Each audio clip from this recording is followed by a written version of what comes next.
Fala galerinha do YouTube, aqui que fala sou eu. E hoje vou mostrar 5 curiosidades, 5 bugs do Minecraft Pocket 0.14.1. Então é isso. Pessoal, não se esqueçam de se inscrever, tá? E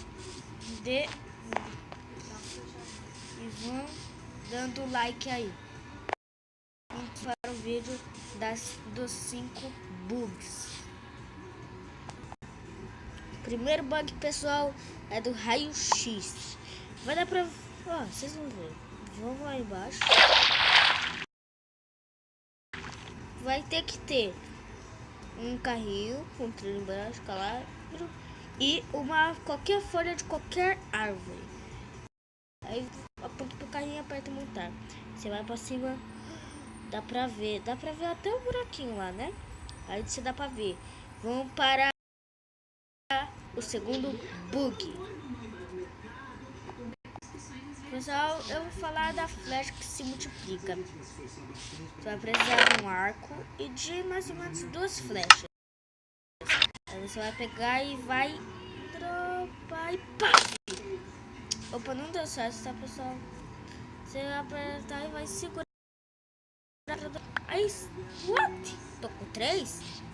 Esse é o bug de multiplicar flechas. Então, vamos para o terceiro bug, que é do esconderijo dentro do baú. Não sei se eu já mostrei ele. Mas tal, aqui ó. Você vai... Ó, o esconderijo do baú. Vamos ver como fazê-lo. Você vai precisar de qualquer bloco, de um baú, de um trilho e de um carrinho. Primeira coisa que você vai fazer: caminhar para baixo, circular com qualquer bloco de madeira, assim. Colocar um trilho, colocar um carrinho, assim. E assim. Aí você vem e puff. Entendeu? Esse é o bug. Vamos para o quarto bug. O último bug, pessoal, é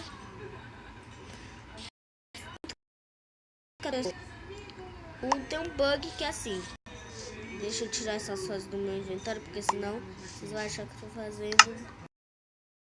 Só tem uma. Eu quebro e vem 2. Louco, né? Esse foi o último bug. Então, falou. E, pessoal, de novo avisando, se inscrevam-se no canal e deem seu like. Falou e tchau!